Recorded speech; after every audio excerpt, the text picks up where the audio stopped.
Joining us in his usual Wednesday spot is our friend Kurt Warner. Good to see you, Kurt. How are you, sir? I'm doing well. How you doing, buddy? Hanging in there. So the news breaking on Wednesday morning that Tua Tagovailoa will be benched. Mike McDaniel, after the loss to the Steelers, said all options are on the table at quarterback, and the option now is Quinn Ewers, I guess, for at least this week for the Miami Dolphins. And I'll give you the floor on what you've seen from Tua this year and why you think we're at where we're at right now in South Florida. Yeah, I mean, these things always are interesting. That obviously they had won 5 of 6 before Monday night, so they had got back to playing decent football. They didn't play well early in the year. Tua wasn't playing well early in the year, so at that point you kind of go, okay, if you make a move now, it's a little more understandable. Then you go on a run, and then after one loss, you bench the guy, and that's like, okay, how does that make sense? But I think, what we're seeing is that they got knocked out of the playoff picture. And so they get knocked out of the playoff picture, and now you're starting to ask questions about the future. What is the future? Is Tua the future of this franchise? Is he the future for at least next year with the big cap hit? Or do we at this point explore some of the other guys we have on the roster, and specifically the young rookie and Quinn Ewers, to see if maybe he can be that guy? Maybe it makes it easier, but we at least need a sample size to see what we have in this room to decide. Is it Tua? Is it a guy in this room? Is it neither? Do we have to address that moving into the offseason, whether that's in the draft or free agency, if they've got that ability with obviously the cap hit that Tua would take if they decide to cut ties there. So I think that's why this happens now, not necessarily that Tua hadn't played good football the last month and a half, but it's at the point now where we have to start making some decisions for the future. So why do you think Tua needs to be benched in the eyes of Mike McDaniel, other than what you just said? Hey, we need to see who else we've got. Yeah. He would never do that. Obviously, look to see who else we've got if Tua's play in his mind was significant enough to keep moving forward with him. As you know, McDaniel might not have his job either, and you've said here, because I listen to you, Kurt, as well as Game Day Morning, which means I have no choice but to listen to you. For 4 hours. That McDaniel and his system, Tua's great for it. And obviously the system that McDaniel would bring, Tua, or let's put it this way, the Dolphins want to stick with Tua, this would be the coach to have. So I'll give you the floor on that one, Kurt. Yeah, I mean, I think the biggest thing is, we've seen Tua play at an extremely high level in this offense. But this year, he didn't. And a lot of factors. What you see oftentimes when you watch this Miami offense is that it's kind of feast or famine. Like, there have been games this year where you go, oh, there it is. There's the offense they're trying to run, and it looks almost picture perfect. And Tua is the perfect fit for this offense.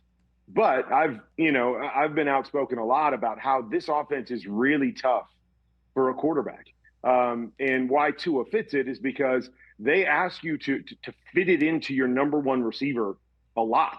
It's not like we've got this tremendous system that's built where if this guy's covered, then this guy's open, and then this guy's open. Like, it is, we're going to run the football, we're going to play action, and we're going to find small windows for you. Hit those windows. And Tua has been great at hitting those windows more times than not, but it also forces him to have to try to hit those windows more than, and I don't know, I want to say more than Tua would like, but when I watch, more than I would like. Like, my gosh, that is a really tough throw, and he'll make it over and over again, but you're going to miss that throw a number of times. And so when you're asked to play in that tough of a system over and over again, there is going to be obviously some great moments when you can anticipate and throw with accuracy like Tua can. But there's also going to be some of those famine moments where, man, you are off by a little bit and it's 4 picks, or it's incompletions because the timing was just a tick off. And so it's a challenge to play in this offense. I'm really interested to watch Quinn Ewers, and if they try to do the same things, did they build more of this offense around Tua's strengths, or is this their offense and they're going to try to fit somebody else into it? I will be fascinated these next 3 weeks to watch Quinn Ewers if they're going to ask him to play. Sorry about that. They're going to ask him to play the same way that they asked Tua to play. But, Tua has taken a dip this year. The offense has taken a dip this year. And I think that's why we've gotten to this point where we're asking the question about the future. But make no mistake, this is not an easy offense for any quarterback to just get plugged into. And if you don't have certain skill sets, accuracy and anticipation, this can be a really tough offense to run. So, like I said, I'm fascinated to see the next 3 weeks and see how Quinn Ewers, which is a guy that I saw in college that I didn't necessarily think was that kind of a guy, anticipation, throwing ahead of schedule, hitting the tight windows. I didn't feel like he was that kind of guy in college. So I'll be interested to see how this plays out these next few weeks. Kurt Warner here on the Rich Eisen Show, and bring you up to speed of what I said at the top of the show, Kurt. I'm not a capologist. I don't play one on TV. There are a lot of different variables that go into this, but if Tua is in fact cut next league year or post-league year starting, depending on all the designations and whatever, it would be a larger cap hit than the one that the Broncos took for Russell Wilson. That said, it's not too far apart. And all you got to look at is Denver did what they did with Russ, and all they've done is draft a quarterback and win 22 games to date over not even 2 full seasons. And they're the 1 seed right now heading into the final 3 weeks. So there are ways through taking a massive dead cap hit, but you got to, I guess, have somebody like Bo Nix. What are you seeing out of this kid right now, Kurt, as the Broncos are moving towards the 1 seed? Yeah, you have to have somebody like Bo Nix, but they also had a really good team outside of the quarterback. I think that's another question with Miami is they've been so quarterback driven in their approach. They haven't been a great defense. They haven't been a great run team. And so, that makes you wonder, okay, can you do and simulate what Denver did in a short period of time? Okay, so that's the end of that conversation. Bo Nix. I thought he played one of his best games this past weekend. And, when you watch Bo, I mean, he's always a playmaker. Like, he's always going to create positive plays for you and make plays in the course of the game. I've been, again, I want to say critical, not critical, but the one thing that I've watched with Bo, over these first couple of years is that I often think he's impatient in the pocket. He kind of hits the top of his drop and wants to take off and doesn't want to settle in and take some of those shots that are coming for him down the field. He'd rather get on the move and create that way. But I felt like in this game against Green Bay, he did a better job of, hanging in there and pushing the ball down the field. And he made big throw after big throw, a couple touchdown throws, the huge throw on 4th and 2, where he probably had some easier looks and shorter throws there. And he said, forget it. I'm taking the go route to my guy Cortland down the sideline and dropped a dime down the sideline. And so if you get that version, obviously they've been really good. Winning 11 straight. They've obviously been really good with whatever version of Bo Nix because he's a good player. But if you can get the version that is more willing, and risk averse to push the ball down the field a little bit more and create some of those big plays along with everything else they have, this becomes a really scary team. In my opinion, because he is a playmaker and he's going to make a lot of plays for you in the course of the game. If he makes some on schedule and big plays for this team, along with that defense, they're going to be really tough. Kurt Warner here on the Rich Eisen Show. I'm going to ask you a question I haven't asked you for about 5 years. What'd you see on film from Phillip Rivers, Kurt? Yeah, it has been a while. I tell you what, I know we were all going into this thing, holding our breath a little bit. In Seattle against a really good defense, 5 years off. Oh my gosh, what are we getting here? Like we just hope this goes somewhat well for Phillip.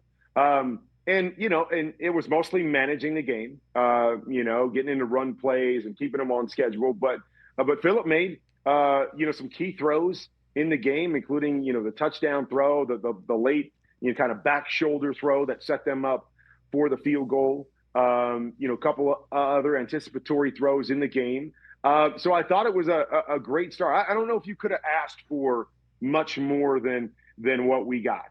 The physical part of it, you hope as he practices a little bit more, that comes along, a little more velocity or snap on the football, those kinds of things. But extremely impressed with how this thing played out, how he kept him in the game, how he made some critical throws when he needed to, and thought Shane Steichen and the team managed it really, really well to give themselves a real chance to win that game and knock off Seattle. Unfortunately, it didn't pay off that way, but more than impressed. I coming back off of 5 years, we talked about it on the show. I don't even know what I could have expected, in that kind of scenario. And so after watching it, I'm like, man, that's about as good as I could have expected for a situation like that. Kurt Warner here on the Rich Eisen Show, looking at the standings right now. I want to focus on the 6 and 7 seeds in each conference, just to give you the mind's eye of it. You got the Bills at 6, the Texans at 7 in the AFC. In the NFC, you've got the Niners at 6, the Packers at 7. I don't recall entering the final 3 weeks of the season seeing a 6 and 7 of both conferences. You could say, absolutely, they could win it. And there's the Chargers at 5, with Justin Herbert taking as many sacks as he has in the last 2 games, and 11 sacks in the last 2 games of that broken left hand as he's ever taken in his entire career, Kurt, over a 2-game span. So you put your marker on which one to maybe pop through and go on a run, Kurt. What do you got? Which one to pop through and go on a run? Man, yeah, it makes that number 1 seed so important, right? You don't want to play one of those. You don't want a piece, in round 1. You want to sit at home and hope they beat each other up. Heck yeah. Man, that's a great question. I think any of those teams obviously could knock you off for sure.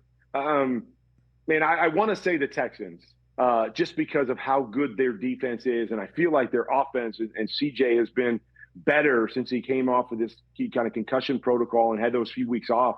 That their offense has been better. It's hard for me to go against Josh Allen just because we know what he's capable of, and the fact that with the ball in his hands and the ball in the quarterback's hands, 60 snaps, he can beat anybody, and he can put on the cape, as we always talk about. And so I think the best team in that scenario for me would be the Texans, but I won't go against number 17 right there and Josh Allen and say, man, nobody would want to play him in the first round with a higher seed going, really? We got a higher seed for this? I don't think you want that scenario either. Yeah, and last week I asked you about Trevor Lawrence, about what you've seen out of him, and then he accounts for, what was it, 6 touchdowns? 6 touchdowns. I'll revisit now because that's the game that when he was doing it at Clemson, that's what everybody thought. Let's go draft. Let's go get the first overall pick. That's why I was sitting on game day morning saying, let's go ahead and get Trevor Lawrence for the Jets. Right. So what are you seeing? Are you seeing this guy finally hitting it to that stride? Yeah, I mean, he's playing really well. We talked to him over in London. And you remember him talking, that was kind of earlier in the season where he said, okay, I'm still kind of getting my feet under me in terms of this offense. And even some of it is in the run game because we've got a lot of run checks. And so, I'm just trying to get up to speed. I'm getting there, but I'm not there yet.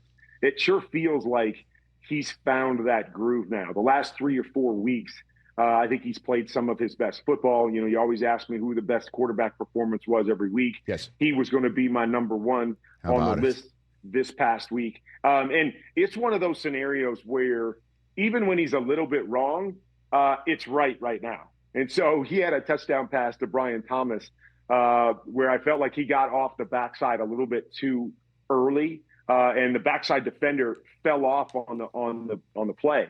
But he zipped it in there and made a perfect throw that it went just off the fingers of the defender and right into Brian Thomas's hands for a touchdown.